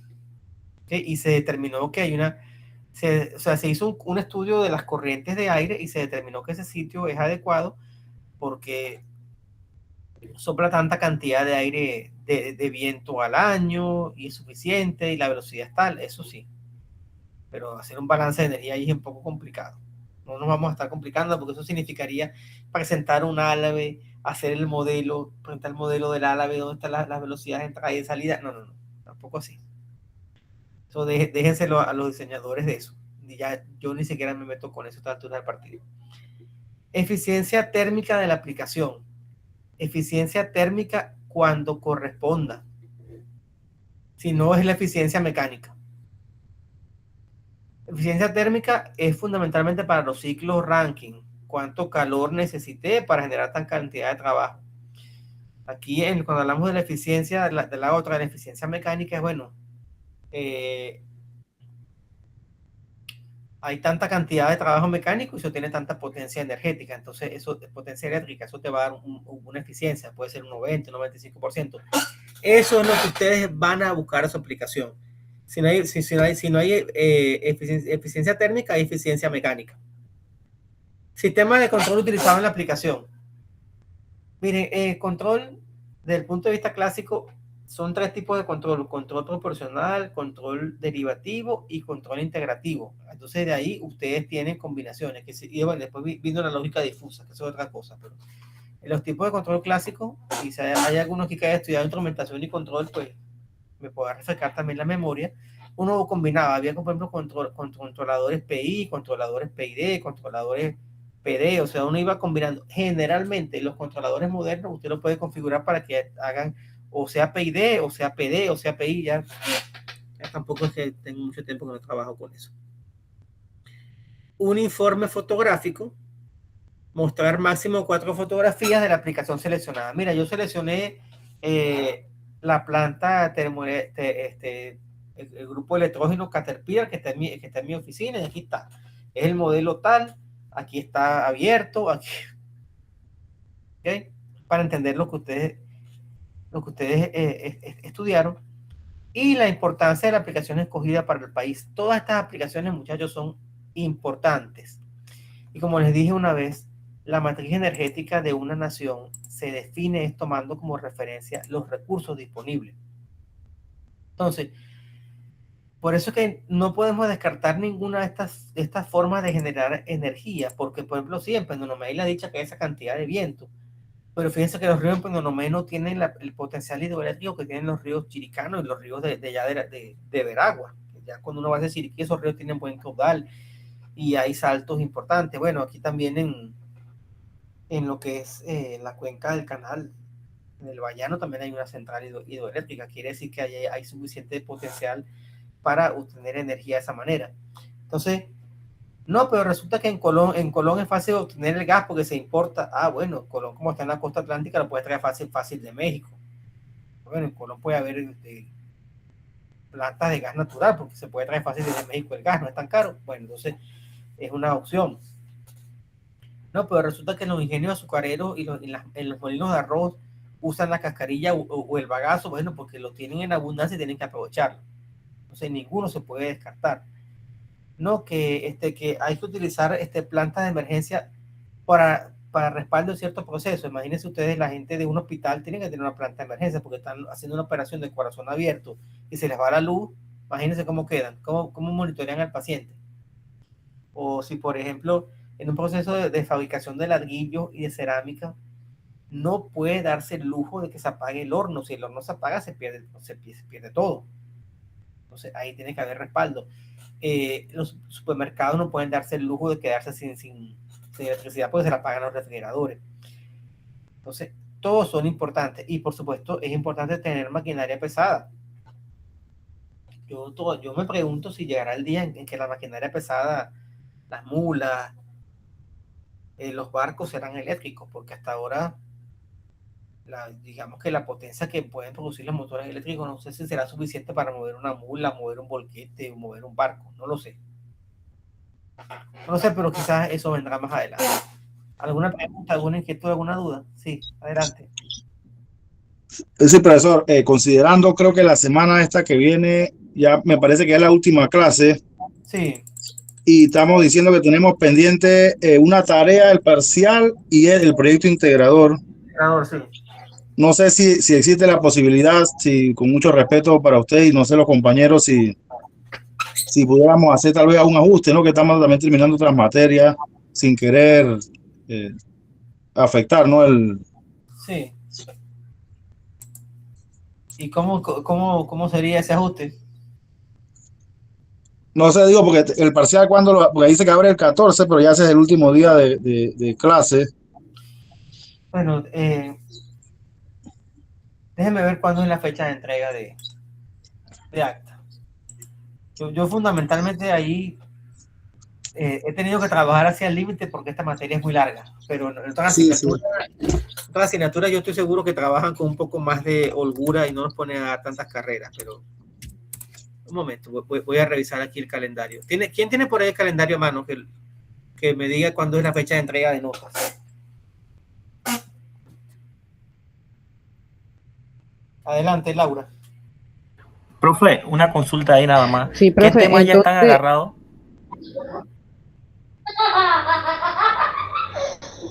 Hasta ahora hemos agarrado el tema 1 y el tema 2 y ya lo compartí por aquí por el chat. Molinos de viento y centrales hidroeléctricas. Eso es lo que hemos tenido. Sí, profe, quería hacerle la consulta. Quería hacerle la consulta, es que hacemos el trabajo escrito y el pechacucha se lo grabamos el video, ¿no? Para podérselo subir a la plataforma o vamos a presentar en clase. No, solamente no da chance de presentar. Es muy forzado, creo que están diciendo por allí, tienen toda razón. O sea, tampoco nos puedo poner a correr de esa manera. Sé que también atrasamos una clase que yo tuve dificultades. Entonces, quiero que me digan si tienen por allá a mano el calendario de la institución para ver cuándo hay que entregar las actas. Yo no tengo problema con eso. Yo puedo dar la prórroga, pero la prórroga tiene que ser lo que permita la institución, no porque yo lo diga. No quiero tener Dice problemas. Que es el 21, el último día para entrega de acta es el 21 de marzo y el 14 es el último día de clase. Bueno, entonces déjenme ver aquí el calendario ahora. El 21 es un sábado, ¿cierto? Sí, el sábado siguiente, sí, más arriba. Creo. Sí, tengo que corregir entonces. Tengo que recibir a más tardar por allí el jueves 19 para poder corregir. Porque ya el 20 voy a estar dando muchas carreras. Tengo que leer las cosas con calma. No sé si les parece que el 19 sea la fecha última de entrega para yo poder corregir el 20. El 20 tener las notas temprano para ver si hay alguna inconformidad, atenderla antes de pasar actas y pasar las actas del 21.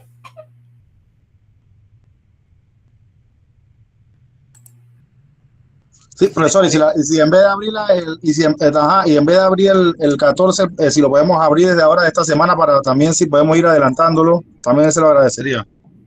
Sí, claro que lo puedo abrir, no hay ningún problema. Si se puede abrir la tarea 3, el parcial digamos, este fin de semana para tener el proyecto lo puedo abrir desde hoy, no tengo ningún problema. La tarea, bueno, la tarea sí la tienen bastante encima porque es hasta el 8.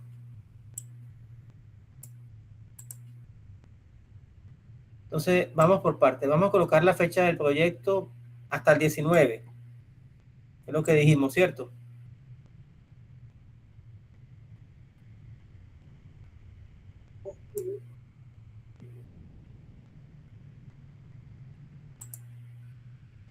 Vamos de una vez a colocar la configuración para que sea hasta el 19.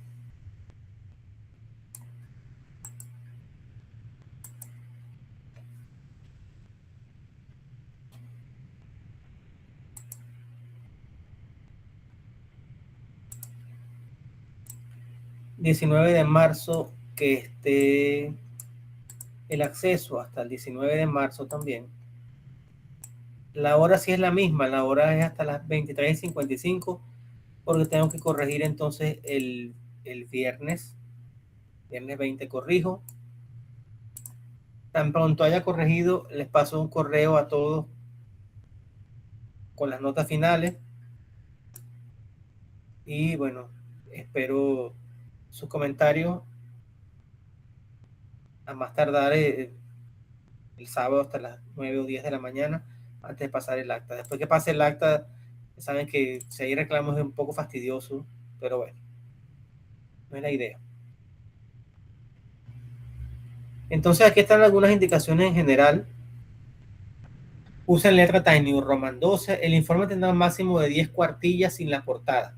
10 cuartillas son 10 páginas escritas con letra Times New Roman 12, interlineado 1.5 líneas, con los márgenes superior a izquierdo 3 centímetros, inferior y derecho 2.5. Las figuras, que son fotografías o gráficas, se deben citar en el texto y representarlas en la misma página. Ahí tienen, fíjense, un ejemplo de una turbina Francis, una de las turbinas más importantes que existen en las plantas termoeléctricas. Y ya que la traemos aquí a colación, y esto me gusta bastante, es un tema que siempre me gustó mucho. Hay 3 tipos de turbinas hidráulicas.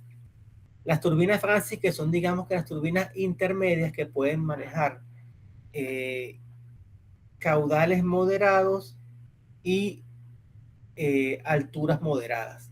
Las turbinas Pelton, que son las más antiguas, son turbinas que pueden manejar caudales bajos, pero hay grandes diferencias, grandes alturas y caudales bajos. Las turbinas Kaplan manejan caudales muy elevados, pero alturas muy pequeñas. Esos son a grandes rasgos los 3 tipos de turbinas hidráulicas. ¿Alguna pregunta, alguna inquietud, alguna duda?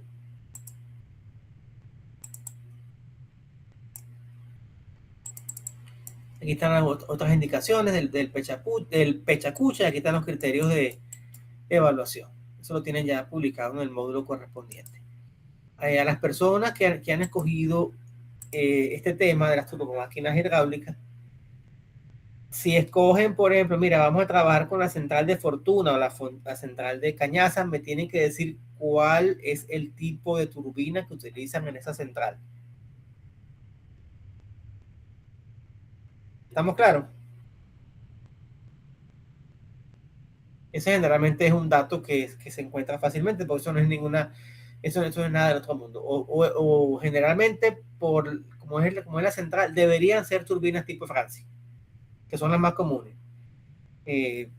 Las Kaplan es cuando son caudales con ríos muy grandes, pero que son unas diferencias de alturas muy bajas, y las Pelton es para saltos de verdad grandes.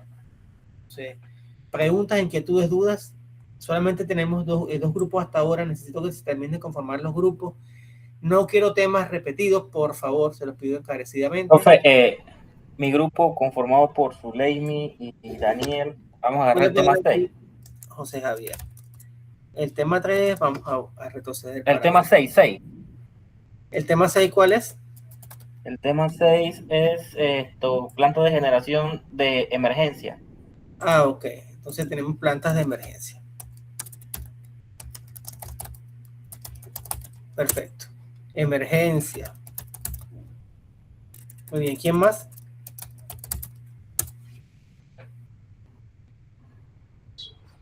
Profesor, el grupo hay que cogerlo ya o uno se lo puede enviar por WhatsApp. ¿Cómo nos comunicamos ahí por la plataforma? Bueno, no quiero que haya temas repetidos. Ya por lo menos ya quedan 3 temas solamente. Si no llegamos a ninguna conclusión esta noche, entonces lo que espero es que me lo digan por correo. Vamos a trabajar con el tema tal. ¿Okay? Adelante, Laura.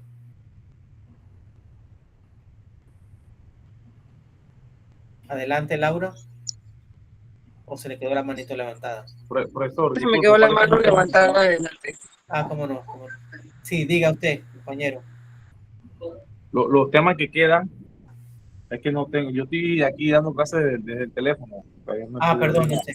Ya voy a volver a abrir el archivo y comento nuevamente. Déjeme que avance un poco antes de ver la siguiente inquietud. Nos quedan todavía las centrales en ingenios, las termoeléctricas convencionales. ¿Perdón? ¿Qué dijo? No, acá, profesor. Disculpe. Ajá. ¿Qué me iban a decir, por favor? Que estoy atento.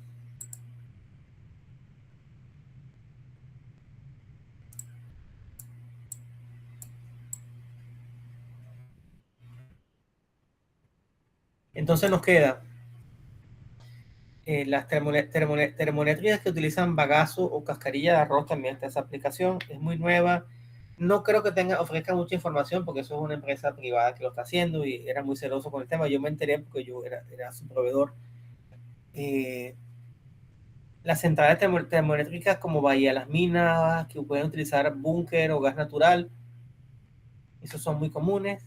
Y lo otro sería la maquinaria pesada, donde tienes, por ejemplo, pues, mira, yo voy a examinar, no sé, un volquete modelo tal, trae su aplicación. No, yo voy a examinar, por ejemplo. Ok, profesor, apúnteme esa mía ahí. ¿Cuál quiere usted? La maquinaria pesada. Maquinaria pesada.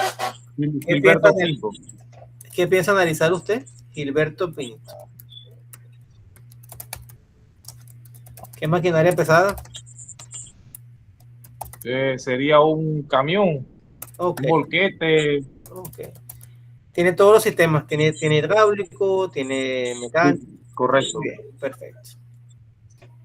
Gilberto Pinto, maquinaria pesada. Y nos queda... Voy con el señor Eddie Monfante y no sé si alguien se quiera sumar ahí. Perfecto. Me escribe por adelante, Daniel. Profesor, entonces el de generación eléctrica podemos coger cualquier fabricante, ¿no? Pues claro, que usted quiera, que le sea más fácil. Ok. Tiene problema. Cualquier cantidad de fabricantes. Yo he mencionado los que yo conozco. Sí, pero hay cualquier cantidad. Adelante, Luis.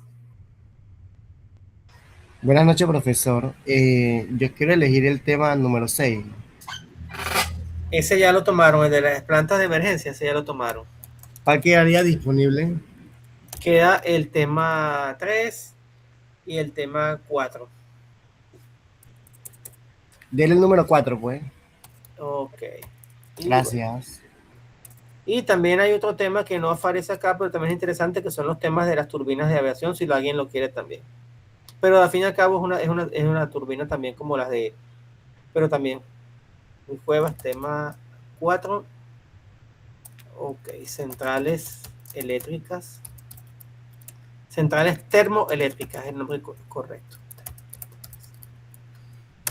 Perfecto. ¿Alguien más, por favor, que no haya conformado grupo?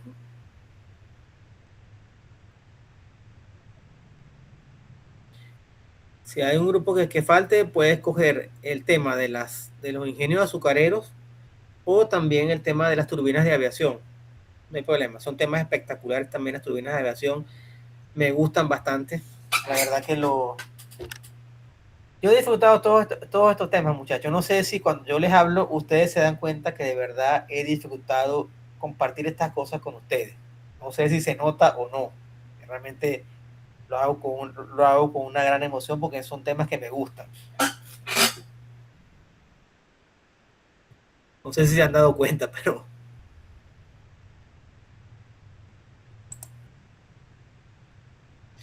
Entonces, ¿estamos listos? ¿Estamos claros ya con lo que tenemos que hacer, con lo que tienen que hacer, mejor dicho, para el proyecto integrador? ¿Estamos de acuerdo ya con las fechas de lo que falta, del examen y de las tareas? De la tarea 3, perdón. Sí, profesor, yo sí quisiera solicitarle, como le dije antes, si el parcial sí lo podemos abrir desde ahora, porque está para abrirse el 14. Si lo podemos abrir desde ahora, se lo agradecería. Sí, pero es que nos falta todavía contenido. Ese es el tema. Ok, porque la última clase es el 14. Ok, lo va a abrir entonces ese día. La última clase es el otro viernes. Tengo que explicar todavía algunas aplicaciones. Entonces, yo por mí pudiera hacerlo, pero no me parece justo tampoco, porque así tienen todavía una semana más, porque tienen que ver también las tareas. Las tareas también son temas para los exámenes y tienen una semana más para preguntar. Digo yo, mi opinión. No, está bien, si falta tema, sí, estoy alineado con usted. Nos falta la parte de las aplicaciones, o sea, repito, esto es sumamente interesante, pero también toma su tiempo. Sí, está puesto para el 14, digamos que el 14 es sábado, ¿cierto? Sí, el 14 es sábado. De todas maneras, un segundo, ¿se presenta algún inconveniente en el horizonte? Por favor, me avisan. Recuerden que hablando se entiende la gente. Ahora sí lo escucho, estimado. Profe, lo que pasa es que Eric, Mofante y Gilberto están en el grupo con nosotros. Entonces ya usted nos había asignado el tema de los generadores de emergencia y hubo como una pequeña confusión con Gilberto ahí. No, Gilberto tiene maquinaria pesada. Por eso, pero correcto, el grupo de José, Zuleimi y mi persona también está Eric con Gilberto, tenía entendido. Sí, profesor, ya estaba integrado en un grupo, profe. Bueno, perfecto. Entonces ese tema queda abierto, de maquinaria pesada. Sí, queda abierto. Bueno, perfecto. No hay problema. Que el internet mío está lento, profe. No se preocupe, estamos bien. ¿Algún otro comentario, mis estimados? ¿Alguna otra duda?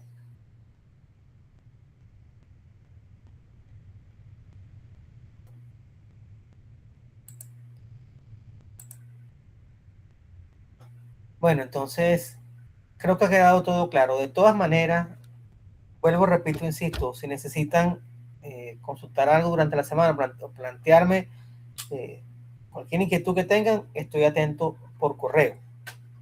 Yo por correo trato de responder lo más pronto posible porque los correos me llegan los correos de esta institución. Bueno, todos los correos los tengo en el teléfono, que todos los correos los veo relativamente rápido.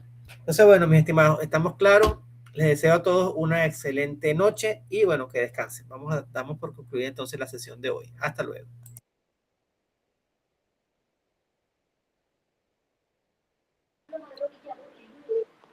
Hasta mañana, compañero.